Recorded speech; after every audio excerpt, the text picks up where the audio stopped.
example. First, you have explained what do we mean by mission, what do we mean by vision, but after that, you have to give the example for better clarification. Apart from that, whatever theories we have discussed so far, and today, whatever theories we will be discussing in this lecture, I want that you should be writing about the limitations of those theories. What are the contributions and what are the limitations of these different theories, along with the practical applications of these theories. So this would be your assignment which you have to submit before the next class. Whenever we will be having a next class, before that you have to submit this assignment. I hope I'm clear enough to the entire class. Do you want that I should repeat it once again? Let me repeat it once again in Hindi. Yes, ma'am. Once again. Sorry, Sushmita, your voice is not coming properly. Can you repeat it once again? Yes, ma'am. Once again, repeat. Okay okay okay sure I do that. देखिए what I am saying कि आप लोगों को organisational mission vision goals के बारे में बताना है. जब भी आप ये चीज़ें बताएंगे इट सिंपली डजंट मीन कि सिर्फ आप उनका एक्सप्लेनेशन लिख देंगे कि ठीक है गोल्स ये होते हैं, मिशन ये होते हैं, विजन ये होते हैं. नहीं, बट आई वांट कि व्हेनेवर यू आर राइटिंग, जब भी आप लिख रहे हैं तब आपको उसे किसी एग्जाम्पल से सपोर्ट करना होगा. जब मैं कहती हूँ कि एग्जाम्पल से सपोर्ट करना होगा, इसका मतलब है कि लेट सपोज आपने किसी भी स्पेसिफिक कंपनी को लिया, आपने पहले बता दिया कि ठीक है ऑर्गेनाइजेशन का विजन का मतलब ये है. Then you have taken the example of BSNL. Let's suppose BSNL.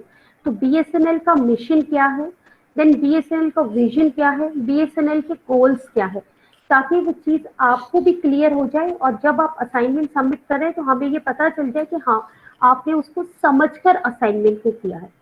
Apart from that, whatever theories, जितनी भी थ्योरीज हमने डिस्कस की हैं, आई वांट कि आप मुझे ये बताएं उनका कॉन्ट्रीब्यूशंस या उनका लिमिटेशंस क्या है, उनके क्या कॉन्ट्रीब्यूशंस हैं और उनके लिमिटेशंस क्या हैं. जब कॉन्ट्रीब्यूशंस की बात करते हैं तो हम दो तरीके से कॉन्ट्रीब्यूशंस को देखते हैं. एक तो हम देखते हैं थ्योरेटिकल एस्पेक्ट कॉन्ट्रीब्यूशन का, कि उससे क्या बेनिफिट हुआ, why these theories were important.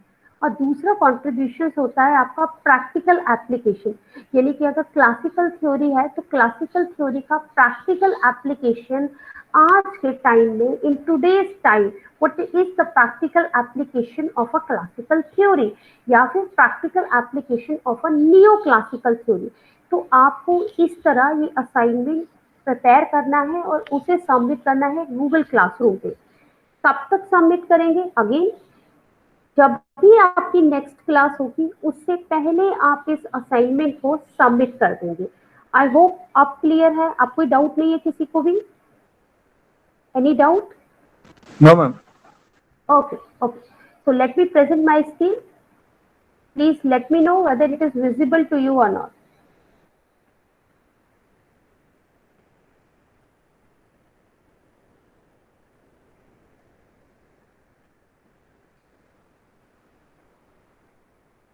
So today we will be discussing the modern theories.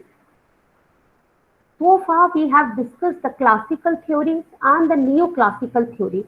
Now today we are going to discuss about these theories which fall into the category of modern theories. First of all, what makes the difference between these classical, neoclassical and the modern theories? What is the difference?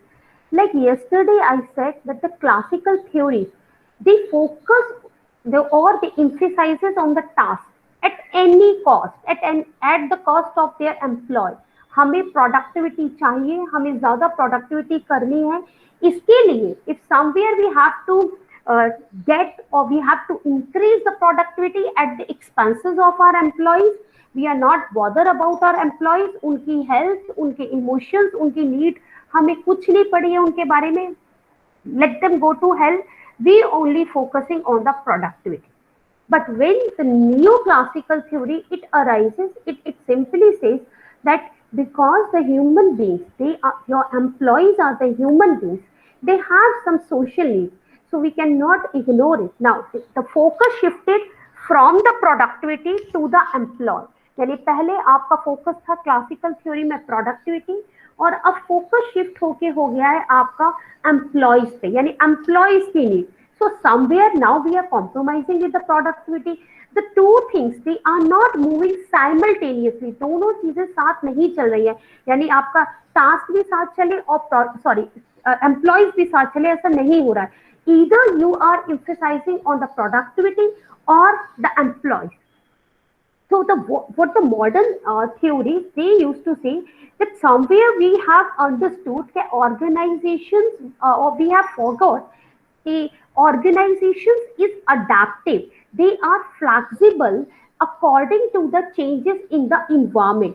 जितने भी environment में changes होते हैं, organisations उसके according अपने आप को change कर लेते हैं, या हम कह सकते हैं कि उनके अकॉर्डिंग उन चेंजेस के अकॉर्डिंग अपने आप को अडेप्टिव बना लेती हैं. यानी हम कहीं ना कहीं उन चेंजेस को एक्सेप्ट कर लेते हैं. तो ऑर्गेनाइजेशंस अगर एक्सटर्नल एनवायरनमेंट में कोई चेंज होता है तो उसके अकॉर्डिंग अपनी जो सिस्टम है उसको ऐसा अडेप्टिव सिस्टम है कि वो अपने आप को उसके अकॉर्डिंग चेंज कर लेते हैं. Like if we used to say कि if organization is not changing, अगर organization change नहीं हो रही है external environment की needs के हिसाब से, या changes जो external environment में हो रहे हैं अगर उसके हिसाब से organization अपने आप को change ना करे तो क्या होगा. तो सिंपल सी बात ये होगी कि आपकी organization स्मूथली रन नहीं कर पाएगी और इस कॉम्पिटिटिव इरा में ज्यादा टाइम के लिए सर्वाइव नहीं कर पाएगी. Again, yesterday which example I gave you, I'm just repeating that example. See, whatever it is, whosoever claim it, that is an entire different thing. But see, whenever this problem, I think there is someone.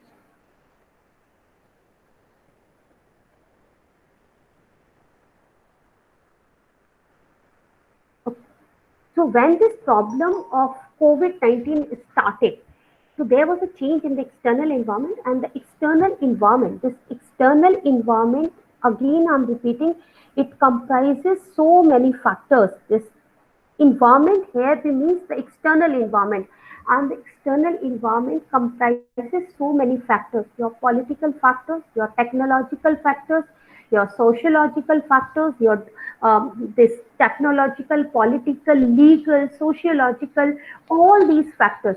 So if there is change in any of the factors of the external environment, then organizations have to mold themselves according to those changes if they want to survive. अगर उन्हें survive करना है तो उन changes के according अपने आप को मोल्ड करना होगा. अगर नहीं करेंगे तो आप सर्वाइव नहीं कर पाएंगे. फिर दोबारा एग्जांपल देती हूँ. Like this pandemic situation started, this COVID-19 started. Now, at that point of a time, the government decided that there would be no physical classes because it is not good for the health of the students as well as for the employees also.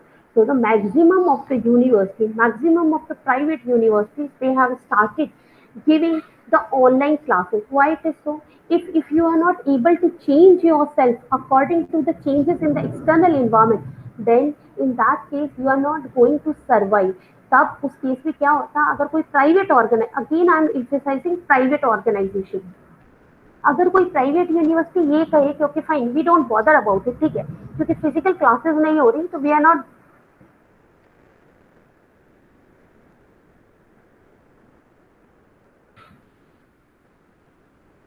So if physical classes are not there, since physical classes पे आपने ban लगाया हुआ या जो भी government ने prohibited की हुई है टिल द सिचुएशन, तो हम नहीं लेते हैं. We will not be taking any online classes. In that case, no student or not any parents would be interested in allowing their wards to take admission in such a university. किसी के भी mummy papa ये नहीं कहेंगे कि आप उस university में एडमिशन लीजिए जहाँ पे क्लासेस नहीं हो रही है, क्योंकि obviously they are more worried about their children future. उन्हें अपने बच्चों की चिंता है, या वो स्टूडेंट जो पहले से पढ़ रहे हैं, इसका मतलब you don't have any concern about those students. So somewhere whenever the situation changes in the external environment, according to that the organizations have to mold themselves. Organisations को अपने आप को मोल्ड करना पड़ता है। लाइक इफ अगर कल को अगर एक्सटर्नल इन्वायरमेंट पे if government brings a new policy, जैसे आज हम कहते हैं कि 7 hours these are permitted, 6 to 7 hours के working hours these are permitted by the government, कि हाँ किसी भी ऑर्गेनाइजेशन में 6 to 7 hours की वर्किंग होनी चाहिए, not more than that.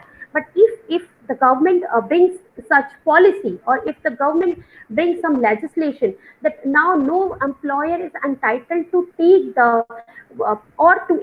to have the working hours of more than 5 hours in a day, यानी 5 घंटे से ज्यादा आप काम नहीं करवाएंगे अपने एम्प्लॉय से, in that case no organisation can claim कि नहीं हम तो करवाएंगे। और मान लीजिए कि अगर ऐसा कोई ऑर्गेनाइजेशन करवाती भी है, then they have to bear the consequences, उसकी जो कॉन्सिक्वेंसेस होंगे, जो लीगल कॉम्प्लिकेशंस होंगी, वो उनको बेयर करनी होगी। इसीलिए कहते हैं जितने भी एक्सटर्नल इन्वायरमेंट में चेंजेस होंगे, उन एक्सटर्नल इन्वायरमेंट को ध्यान में रखते हुए ऑर्गेनाइजेशंस को अपने आप को मोल्ड करना पड़ता है। रिजर्वेशन क्या है? इसी चीज का तो एक एग्जांपल है, when the government have decided, क्योंकि फाइन क्योंकि वो लोग जो अंडर प्रिविलेज हैं, वो लोग जो इक्वल प्लेटफॉर्म पे नहीं है, तो आपको उनको मेन स्ट्रीम में लाना है, आपको उसी इक्वल प्लेटफॉर्म पे लाना है। So we are giving them reservation. Now what the government is used to do, they are asking that you have to abide by that reservation system. I know that many of the private organizations, they don't bother about the reservations because that is not applicable to them also, क्योंकि वो उनके लिए applicable है भी नहीं। लेकिन government organisation they can not claim क्योंकि fine we don't bother about this reservation system. कोई भी गवर्नमेंट ऑर्गेनाइजेशन इसके लिए क्लेम नहीं कर सकती है। Why? Because the government have decided these norms. तो आपकी किसी भी एक्सटर्नल इन्वायरमेंट के फैक्टर में चेंज होगा, उसके अकॉर्डिंग आपकी ऑर्गेनाइजेशन को भी अपने आप को मोल्ड करना होगा। And this is what we will discuss in the modern theories. Now let's see, the first theory in this modern theory is the behavioral theory, which was given by McGregor. So McGregor, what he said that he said that there is a theory X and there is a theory Y, and he said it very clearly that there are two types of employees in an organization, or we can say the management used to tackle the employees based on these theory X and the theory Y. So the theory X simply says that the people, the employees, those who are working in your organization, they don't like work. They don't like to do work. They prefer that they could avoid the work as much as possible. जितना काम से बच सकते हैं उतना काम से बचें। तो इसीलिए हम ये मान के चल रहे हैं, the management is having that approach कि ओके फाइन, लोगों को काम करना पसंद नहीं है, वो तभी काम करेंगे जब आप उनको हमेशा मॉनिटर करते रहेंगे। Continuously you will B monitoring them, they need a close supervision.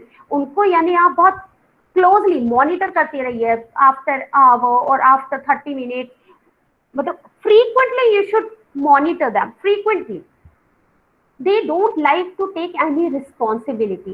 They will always put the I mean what we can say, they like that they should not be given any responsibility. It should be given to somebody else but not to them, because they don't like to take any responsibility. Only they are working in your organization for the money.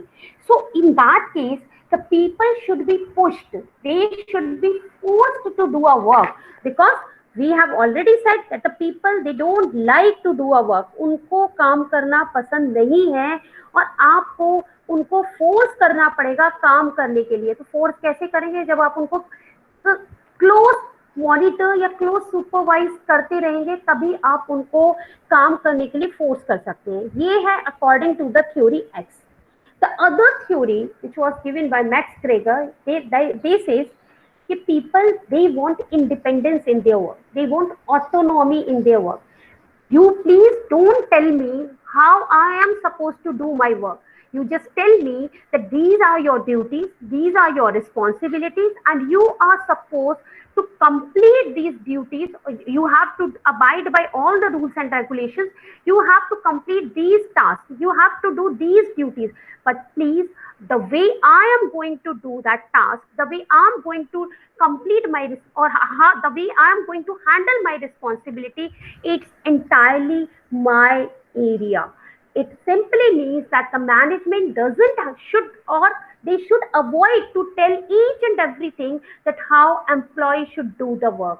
आप ये मत बताइए उनको कि उनको काम कैसे करना चाहिए, उनको ऑटोनॉमी दीजिए, उनको इंडिपेंडेंस दीजिए। आपको सिर्फ अपने काम से मतलब होना चाहिए, वो काम कैसे हो रहा है that is none of your business, because you are paying for the services.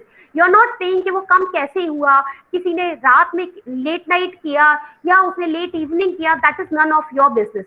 You need only the work to be done and the employees are doing their work, and that's why you should give them some autonomy दीजिए instead of this supervision। यानी monitoring की बजाय आप उनको autonomy दीजिए, that is completely your discretion, the way you want to complete the work, what I want that the work should be completed. The next thing is that please don't assume that the people avoid responsibility. They are not eager to take the responsibility. आप ये सोचना बंद कीजिए कि लोग जिम्मेदारी लेना नहीं चाहते हैं, बल्कि किसी भी ऑर्गेनाइजेशन में एम्प्लॉइज हमेशा रिस्पॉन्सिबिलिटी लेने के लिए तैयार रहते हैं। And the people, when you are giving them autonomy, जब आप उन्हें इंडिपेंडेंस देते हैं कि वो जैसे काम करना चाहे वैसे करें, जब आप उनको कहते हैं कि you are entitled, you should know कि how you want to do the work, आप because you are eager to take the responsibility, then somewhere people will become motivated when they will achieve something। अगर आपने किसी particular person को कोई task दिया है and the moment they will complete that task they will feel motivated, वो motivated feel करेंगे कि yes in my life I have accomplished something, they will feel like yes I am worthy, I can do something, so they will be feel motivated। And obviously the people like to do the work, people naturally want to do the work, they are not joining your organization only for the money, they are just coming there to do the work। So instead of doing the supervision, the close monitoring, every time passing the instructions how to do the work, you have to do this way, you have to do that way, please provide them autonomy. उनको autonomy दीजिए, क्योंकि जब आप किसी को autonomy देंगे तभी person motivated हो पाएंगे। If like every time if I'm passing you the instructions, you have to complete the assignment this way, you people always ask me कि ma'am what format we should submit our assignment, कितना कैसे submit करें assignment को, क्या format होना चाहिए, हमारा words limit क्या होना चाहिए या पेज लिमिट क्या होना चाहिए। Every time if I'm passing the instructions, okay fine 250 words और 1 पेज और 2 पेज, हो सकता है किसी एक टॉपिक पे वो 1 पेज या 2 पेज आपको कंटेंट उतना मिले ही ना, या आप लिख ही ना पाए। इन that case instead of understanding all these I'm just passing the instructions, so obviously आपके लिए वो असाइनमेंट एक बर्डन की तरह हो जाएगा, और जब आपके लिए वो बर्डन की तरह हो जाएगा तो आप कभी भी मोटिवेटेड फील नहीं करेंगे, यू विल फील कि बोरेडम है, बोरिंग है, चलो जान छुड़ानी है, क्योंकि कहीं ना कहीं मैम हमें इवेल्युएट करेगी, मैम हमें मार्क्स देंगी, तो obviously let's do it, but you will not be putting any creativity in that assignment. आप उस असाइनमेंट में कोई क्रिएटिविटी कभी नहीं लेके आएंगे। If the management is following that approach with their employees, this is the example of the faculty and the student, and just assume if the employer is having that approach with their employees, then what will be the consequences? यानी कि employ job तो कर रहे होंगे लेकिन उनको सिर्फ ये लग रहा होगा कि ये हमारे लिए एक सरदर्दी है, this is a literally headache for me, this is a burden for me, let's do it and finish it, but they are not doing it whole heartly, अपना दिल लगाकर उस काम को नहीं कर रहे होंगे। सी देयर इज अ डिफरेंस, एक होता है फिजिकल प्रेजेंस और एक होता है मेंटल प्रेजेंस। जब आप फिजिकल प्रेजेंस होके काम करते हैं तो सिर्फ काम करने के लिए काम कर रहे होते हैं, और जब आप मेंटली प्रेजेंस होके काम करते हैं तो it means you are putting your heart, you are putting your soul to that work, and somewhere if you are using this theory at this approach, somewhere you are you are forcing the employees, you are creating such a havoc, such an environment where the employees will treat the work as a burden, जहां employees काम को एक बोझ की तरह लेगा और सिर्फ करने के लिए कर रहा है, they are not bother about anything, मुझे करना है क्योंकि मुझे दिया गया है, मेरे मैनेजर ने मुझे ये टास्क दिया, so I have to do this work. The least I am bothered कि इससे मेरी ऑर्गेनाइजेशन को कोई फायदा होता है या नहीं होता, I am least bothered about it. So the management never ever should use this type of approach. Now,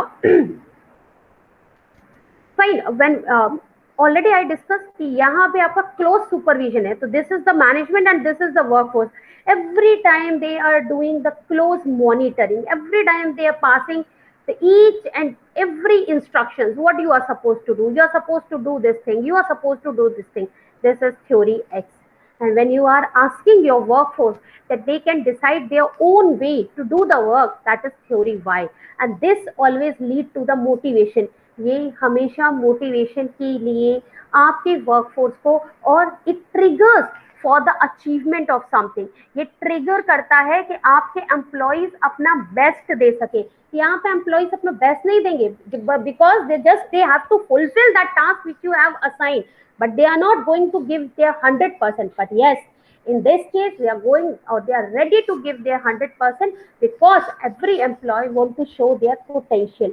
her employee चाहता है कि वो अपना बेस्ट से बेस्ट दे सके. देखिए, I am not saying it depends upon organisation to organisation and again employee to employee. ये कहना कि हर मैनेजमेंट बुरी है और ये कहना कि हर एम्प्लॉय बुरा है, ये बहुत एक्सट्रीम केसेस हैं, ये बहुत एक्सट्रीम केसेस है.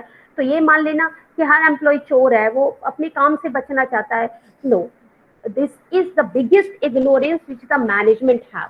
और ये कहना कि हर मैनेजमेंट एक्सप्लॉयटेटिव नेचर का होता है, हमेशा एम्प्लॉइज को परेशान करना चाहता है, again this is the biggest ignorance. this is not the correct approach. You have to treat your employees with dignity. You should ensure that the work environment should be like that, where the employees, जहां उनका self respect, जहां उनकी dignity maintain की जा सके, तभी आप उनको मोटिवेट कर सकते हैं, तभी कोई भी एम्प्लॉय अपनी ऑर्गेनाइजेशन से अटैच हो पाएगा और वो अपना बेस्ट दे पाएगा. वरना तो सिर्फ काम करने के लिए काम करना है, बस दैट्स इट. देन होगा क्या अगर आप ये अप्रोच फॉलो करेंगे, अगर मैनेजमेंट की ये अप्रोच है तो ऑब्वियसली ये निकलेगा, आउटपुट ये होगा. और अगर आप ये अप्रोच फॉलो करेंगे, it simply means theory Y approach follow करेंगे, तो आउटपुट कुछ ऐसा होगा.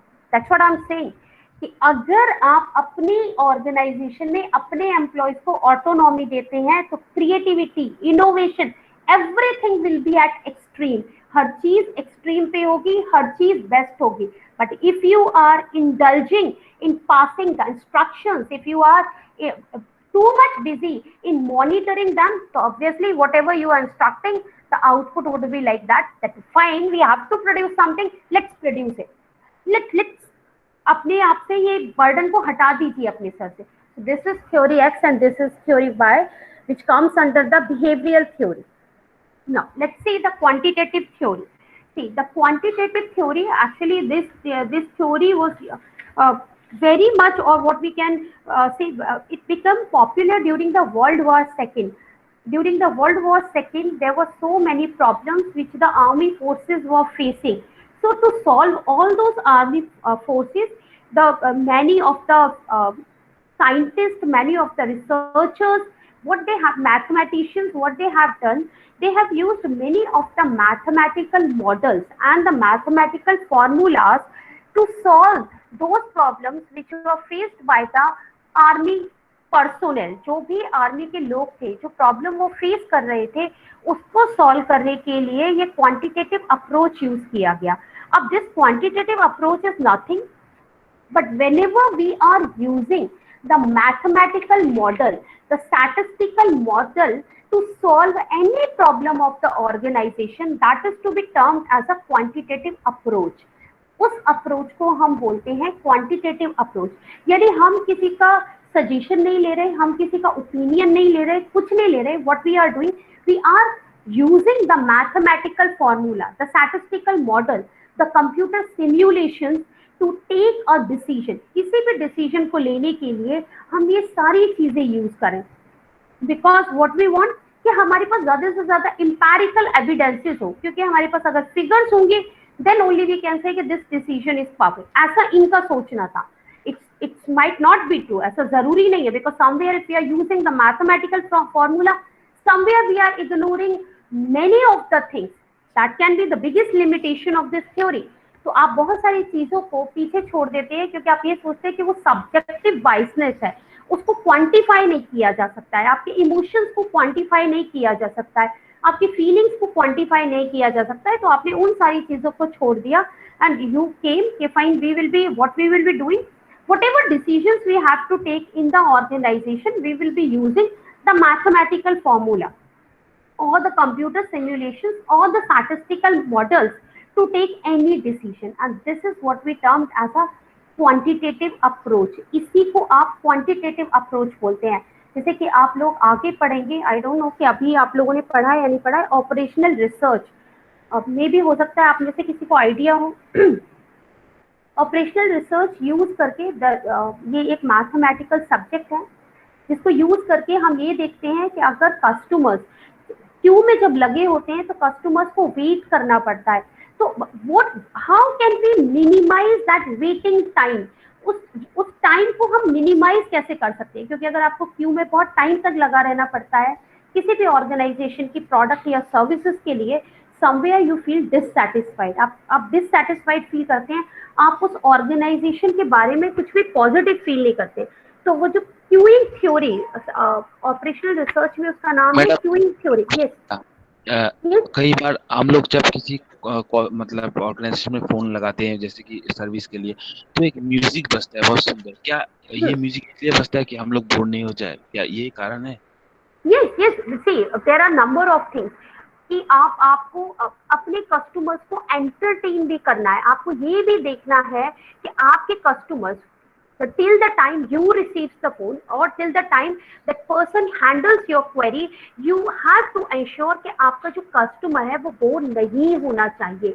अभी देखिए, इसीलिए हम क्या करते हैं, आर्टिफिशियल इंटेलिजेंस आपने देखा होगा, मतलब आप लोगों में से जो इंजीनियर्स हैं वो तो बहुत अच्छे से समझ सकते हैं। अब कभी कभी देखते हैं किसी वेबसाइट पे जाते हैं तो एक एड सा पॉपअप होता है and they use to ask may I help you, although you are just visiting that website, आपने अभी कोई क्वेरी है या नहीं है आपके माइंड में, that is the secondary thing, but spontaneously from the other side they are asking may I help you, what is that, because we want that कि customer जो है वो आपका king है, if do anything just to ensure कि आपका customer fully satisfied होना चाहिए, and these are some of the techniques, you are absolutely correct कि इसलिए भी किया जाता है कि तब तक जब तक आपका कॉल जो भी पर्सन कॉल को रिसीव करेगा, till that time the person who have called that organization they shouldn't feel bored, या उनको ऐसा ना लगे कि okay fine nobody is receiving my call, it should not be like that. Let's come back to our topic. तो ये जो queuing theory है, इसमें क्या करते हैं, आप जितनी भी ऑर्गेनाइजेशंस में अगर जो कस्टमर्स क्यू में लगे हुए हैं उस वेटिंग टाइम को आप रिड्यूस कैसे कर सकते हैं। एक होता है आपका क्रिटिकल पाथ मेथड, ऑल्दो ये आने वाला नहीं है, please let me tell you because all these things are related to OR, लेकिन मैं सिर्फ आपको ये टर्म्स इसलिए बता रही हूँ so that you should become aware, जब भी आप कभी पढ़े तो आपको याद आ जाए कि हाँ ये कभी पढ़ा था। Another term is critical path method. तो क्रिटिकल पाथ मेथड जब हम यूज करते हैं ऑपरेशनल रिसर्च में, then we use to find out कि वो कौन सा पाथ फॉलो करना चाहिए ऑर्गेनाइजेशन को किसी भी टास्क को कंप्लीट करते वक्त, ताकि वो ऐसी एक्टिविटीज जो नेसेसरी नहीं है या जो इररेलेवेंट नहीं है उन्हें हम हटा सकें and we can complete our task on time, और हम अपने टास्क को टाइमली कंप्लीट कर सकें। अब जैसे अगर मुझे क्वांटिटेटिव अप्रोच का एक और कंप्यूटर सिमुलेशन का एग्जांपल देना हो, तो the best example is management information system. सारी इंफॉर्मेशन आपके पास होती है, the manager use that information and on the basis of that they can take the decisions very easily. अगर मैनेजमेंट इंफॉर्मेशन सिस्टम नहीं होता, just think about that time जब ये सारी चीजें नहीं थी, then every time you have to collect the information, सारी डेटा आपको कलेक्ट करना पड़ता from the external environment, from the internal environment, and then after compiling all those data, जब तक आप कंपाइल कर रहे हैं हो सकता है एक्सटर्नल इन्वायरमेंट में फिर कोई चेंज हो गया, जब आप डेटा कलेक्ट कर रहे थे गवर्नमेंट की पॉलिसी कुछ और थी, till the time you decided to okay fine we have completed our data compilation or we have collected our data, now we have to take the decision, suddenly the government has bring some new policy, so obviously just to avoid all these problems or to make it easier there was a management information system। अब आप क्या करते हैं, आपके पास data होता है, data feed हो जाता है and immediately you can take the decision on the basis of that information। so these are some of the examples of the quantitative approach। बस इतना समझिए कि इस क्वांटिटेटिव अप्रोच में आप हमेशा मैथमेटिकल मॉडल्स या स्टैटिस्टिकल मॉडल्स या फिर कंप्यूटर सिमुलेशन यूज किए जाते हैं जब भी ऑर्गेनाइजेशन को कोई भी डिसीजन लेना है। कोई भी ऑर्गेनाइजेशन ऐसे ही किसी भी डिसीजंस को नहीं ले सकती है। They can not take decision so easily, क्योंकि ऑर्गेनाइजेशन जो भी डिसीजंस लेती हैं उसका बहुत लंबा इम्पैक्ट ऑर्गेनाइजेशन पे आता है।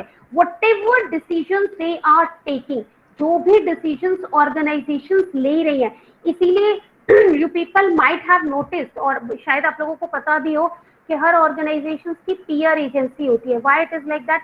बिकॉज दे वांट कि हमारे डिसीजन का इम्पैक्ट अगर नेगेटिव हो गया तो we should have the PR agency which will handle all those chaos. अगर कोई ऐसी सिचुएशन आ गई तो पीआर एजेंसी हैंडल करेगी, क्योंकि हमेशा इट्स नॉट नेसेसरी कि जो डिसीजन आप लेने वाले हैं उसका सिर्फ पॉजिटिव इम्पैक्ट ही आएगा। हालांकि ऑर्गेनाइजेशन इतनी आसानी से डिसीजन नहीं लेती हैं, हर चीज को एनालाइज करती है, एक्सटर्नल इन्वायरमेंट को, इंटरनल इन्वायरमेंट को। लेकिन फिर भी कभी कभी ऐसा हो जाता है कि स्टिल आपका डिसीजन जो होता है वो आपकी ऑर्गेनाइजेशन के लिए फ्रूटफुल नहीं है। इन दैट केस आपको पता होना चाहिए कि अगर कोई ऐसा केओस अराइज हो गया then how you are going to handle that chaos. तब आप उस केओस को हैंडल कैसे करेंगे, how you are going to handle all those problems. क्योंकि आपका मतलब ये नहीं है कि if you are the owner of that organisation, आपका प्राइवेट ऑर्गेनाइजेशन है तो आपने सोच लिया कि कोई फर्क नहीं पड़ता, whatever decision I am taking everybody will be okay with that because these are my employee. अरे हाउ कैन दे प्रोटेस्ट? उनको सैलरी चाहिए तो वो प्रोटेस्ट नहीं कर सकते। अरे वो कस्टमर है, उनको प्रोडक्ट चाहिए, मैं तो प्रोडक्ट दे रहा हूँ। You are not doing any charity, right? Those are the customers, they are paying to purchase your product or they are paying for those services. So you are not doing any charity, neither you are doing charity to your employees because they are rendering their services. In turn of that you are paying that, so there is no charity concept in that. So you cannot claim that because I am the owner so I have the full right to take any decision. No, it is not so. You have to abide by all those things which will have a serious impact on your organization. हो सकता है अगर आपने employees से related कोई ऐसा decision ले लिया तो सही नहीं हुआ जो डिसीजन आपने लिया है। Maybe if you ask them कि we are going to increase your working hours, अब आप 9 आवर्स काम करेंगे तो आपके एम्प्लॉइज प्रोटेस्ट पे जा सकते हैं इस डिसीजन के लिए। या अगर आपने कहा कि okay fine we are going to increase the price of the product, तो इस केस में आपके जो कस्टमर्स हैं they would not be interested in purchasing your product, क्योंकि मार्केट में अगर आपका प्रोडक्ट ऐसा नहीं है जो कोई इनोवेटिव है या जो डिफरेंशिएटिव है, so then nobody is interested in purchasing that product or services। क्योंकि ऐसा ही कोई प्रोडक्ट या ऐसी कोई सर्विसेज मैं किसी और ऑर्गेनाइजेशन से भी ले सकती हूँ। सो why should I pay this much money for purchasing that product which is easily available, which I can take easily from the other organization, जो मैं किसी और ऑर्गेनाइजेशन से भी ले सकती हूँ। So this all these things one has to keep in mind while taking any decisions कि उसके consequences क्या हो सकते हैं। इसीलिए आप देखते हैं कि ऑर्गेनाइजेशन जो भी डिसीजंस लेती हैं बिफोर लॉन्चिंग एनी प्रोडक्ट, जब आप मार्केटिंग में पढ़ेंगे उनको या कोई सर्विसेज अगर वो नई स्टार्ट करें then they use to collect a survey, बहुत रिगरसली सर्वे किया जाता है। Then they go for the launching of any product और the manufacturing of any product and after that also they use to give the post purchase services. यानी आपने अगर कोई product खरीदा है तो भी पोस्ट परचेज सर्विसेज दी जाती है so that the customer should feel satisfied. उसका सैटिस्फाइड होना जरूरी है। Your employees should be satisfied, all the stakeholder should be satisfied. Even if government is not satisfied with the way you are running the organisation they can also take action against you. ऐसा क्यों होता है? सी बहुत बार आपने देखा है like Kingfisher आपको पता है कितनी बड़ी कंपनी थी एंड यू नो आज क्या हाल है। ऐसी ऐसी बहुत सारी कंपनीज है जिनका इंडियन एयरलाइंस आप देखिए, the government use to provide इतना बड़ा बड़ा बेल आउट पैकेज देती है। वाई? क्योंकि उनको पता है कि अगर कोई ऑर्गेनाइजेशन बंद होगी तो इतने ज्यादा लोग अनएम्प्लॉयड हो जाएंगे। So it has a severe impact on the economy also irrespective of the sometimes those Kingfisher was not a government organisation. Kingfisher कोई गवर्नमेंट ऑर्गेनाइजेशन नहीं थी, but still the government used to give the bailout packages to these industries or to these organizations. Why? Because if these organizations somewhere, if they close their businesses, it will have a severe impact on the economy. Economy पे सीधा सीधा impact पड़ता है। जो इतने सारे employees उस organisation में काम कर रहे हैं वो अनएम्प्लॉयड हो जाएंगे। अनएम्प्लॉयड हो जाएंगे तो ऑब्वियसली आप देखिए कितना इम्पैक्ट आएगा। यानी ऑर्गेनाइजेशन तो जो अपना कॉर्पोरेट टैक्स है वो सब तो आप भूल ही जाइए। अपार्ट फ्रॉम दैट आप देखिए हर इंडिविजुअल से जो आप इनकम टैक्स लेके चल रहे थे, अब आप कहाँ से लेंगे? जब इनकम ही नहीं है तो टैक्स किस बात का? अगर कोई पर्सन जॉबलेस है तो वो टैक्स देगा कहाँ से? तो और गवर्नमेंट को भी ये पता है कि अभी किसी भी इकोनॉमी में, because we have the mixed economy, क्योंकि हमारी मिक्स्ड इकोनॉमी है, तो जितना गवर्नमेंट ऑर्गेनाइजेशन का होना जरूरी है उतना ही प्राइवेट ऑर्गेनाइजेशन का होना भी जरूरी है। तो जो बड़ी बड़ी ऑर्गेनाइजेशंस हैं, जो प्राइवेट ऑर्गेनाइजेशंस बहुत रिनाउंड ऑर्गेनाइजेशंस हैं, गवर्नमेंट उनको इतनी आसानी से शट डाउन नहीं होने देती है। It's not so easy. Government they use to inject the funds, time to time funds देती है उनको, बेल आउट पैकेजेस के टर्म्स में देती है कि okay fine, just revive your business, अपने बिजनेस को आप रिवाइव कर लीजिए। बिकॉज आपकी तो सिर्फ एक ऑर्गेनाइजेशन बंद हो रही है, but it will be having a severe impact on the GDP. हमारी जीडीपी, हमारी इकोनॉमिक ग्रोथ पे, इन सारी चीजों पे बहुत नेगेटिव इम्पैक्ट आएगा। तो that's why that is also the reason. Now let's come to the system approach. System approach क्या कहता है? देखिए, अब तक हम ये मान के चलते थे कि अब तो organisation they are like they work in a close environment. हम ये समझ रहे थे कि organisation they don't get affected by the external environment, यानी एक्सटर्नल एनवायरनमेंट से ऑर्गेनाइजेशन जो है वो अफेक्टेड नहीं होती है। But that was not true.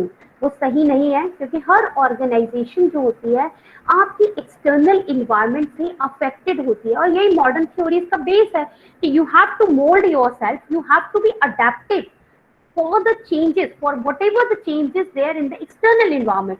जो भी एक्सटर्नल इन्वायरमेंट में चेंजेस होते हैं उसके अकॉर्डिंग आप अपने आप को मोल्ड कीजिए। So the system approach they used to say, first of all they what we used to understand कि पहले हम ये समझेंगे कि सिस्टम क्या है। like in our human body आप देखिए सब पार्ट्स हैं, like heart is doing their system, brain is doing their work, heart is doing their work, liver is doing their work.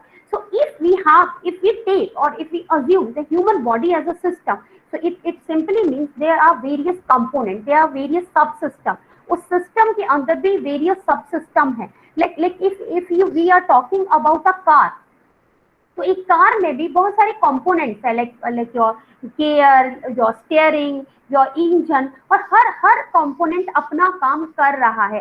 और जब तक ये कंपोनेंट अपने काम करते रहेंगे इसका मतलब वो सिस्टम अच्छे से काम कर रहा है। इसी तरह किसी भी ऑर्गेनाइजेशंस के अंदर आपके पार्ट्स हैं, like your people, your employee, your technology, आपकी टेक्नोलॉजी, आपका स्ट्रक्चर से मेरा मतलब है आपकी हिरार्की, आपका कम्युनिकेशन स्किल, आपके टास्क, वो ड्यूटीज, वो रिस्पॉन्सिबिलिटीज, वो जॉब पोजीशंस जो आपकी ऑर्गेनाइजेशन के अंदर है, what all these things are, these are subsystem of that organisation. ये ऑर्गेनाइजेशन की सब सिस्टम है। अगर ये ही नहीं है तो ऑर्गेनाइजेशन ही नहीं है। If any of these components is not working properly, अगर एक भी कंपोनेंट अच्छे से काम ना करे, अगर मशीन का कार का इंजन अगर अच्छे से काम ना करे, तो कैन वी से कि कार बहुत अच्छे से काम करे? अगर गियर अच्छे से काम ना करे तो क्या हम कह देंगे? अगर ह्यूमन बॉडी में अगर हार्ट अपना काम करना बंद कर दे,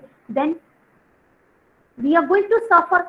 if a nervous system it stop working, इसी तरह किसी भी ऑर्गेनाइजेशन में जब हम ये कहते हैं कि आपका टास्क, आपका स्ट्रक्चर, आपकी टेक्नोलॉजी, आपके एम्प्लॉइज, ये आपके सब पार्ट या सब सिस्टम है, और इन चारों चीजों का अच्छे से वर्क करना जरूरी है, तभी ऑर्गेनाइजेशन स्मूथली रन कर सकती है। अगर एक भी कंपोनेंट में अगर गड़बड़ होती है, अगर एक भी कंपोनेंट में if there is some problem in any of the component, so organizations will not be able to do the work smoothly. Organization smoothly काम नहीं कर पाएगी। क्यों?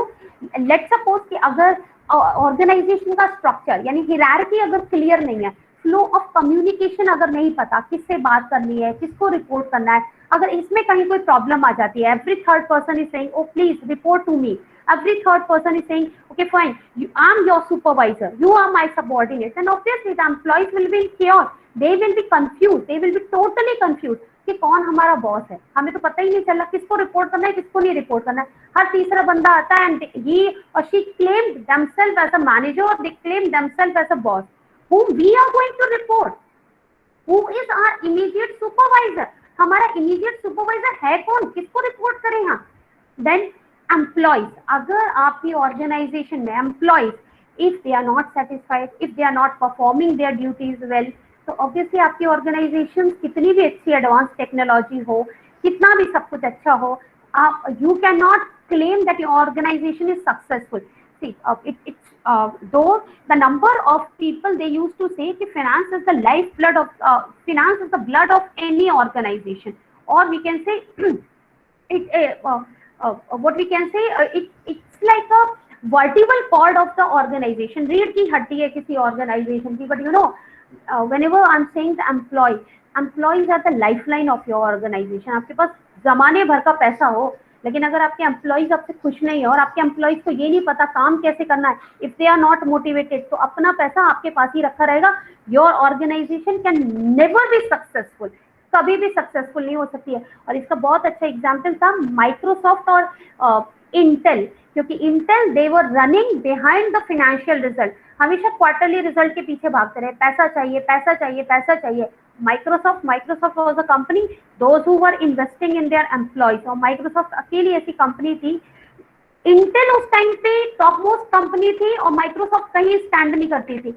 Still Microsoft was not bother about all these things कि मैं इस 10 top 10 companies में नहीं आ रही हूँ, नहीं, because they knew it very well कि ये जो क्वार्टर रिजल्ट है ये this can be changed very easily, ये फाइनेंशियल रिजल्ट बहुत इजीली चेंज हो जाएंगे.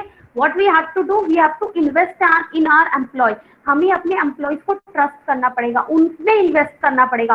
And today you know the result. अब आपको पता है अच्छे से कि माइक्रोसॉफ्ट कहाँ है और इंटेल कहाँ है. तो अगर आप ऑर्गेनाइजेशन कल्चर ऐसा बनाते हैं जहां आप अपने एम्प्लॉयज को you take them as a priority, वो आपकी प्रायोरिटी है, तो सूनर और later nobody can stop you in achieving the success. लेकिन if you are treating them as a slave, if you are treating okay fine they are the tools of the production, कुछ नहीं है हमारे लिए तो productivity enhance करना है, एक जाएगा 10 आ जाएगा, we don't bother about it. I agree, India is a over populated country, एक जॉब के लिए आपको 10 मिल जाएंगे, but what about the efficiency, what about the talent? फिर ये रोना क्यों है कॉर्पोरेट हाउसेस का कि भाई ठीक है the youth, the Indian youth, they have the degree but they don't have the talent, because the number of the institutions they fail to give the talent, they fail to give the education. Yes ma'am. Ma'am according to NASSCOM survey जो हुआ था उसमें ये पाया गया है कि 75% of technical graduates are not fit for job. Yes, perfectly, absolutely perfect. See, you know, what is the problem? So many of the private universities or many of the government universities, whatever it is, क्योंकि हमारा education system ही ऐसा है, we are only providing them degree, we are not providing them education, and there is a big difference between the degree and the education. Degree वो है जो आपको एक paper certificate मिल जाता है, okay fine, you are a engineer, you are a MBA graduate, and education is a bit different.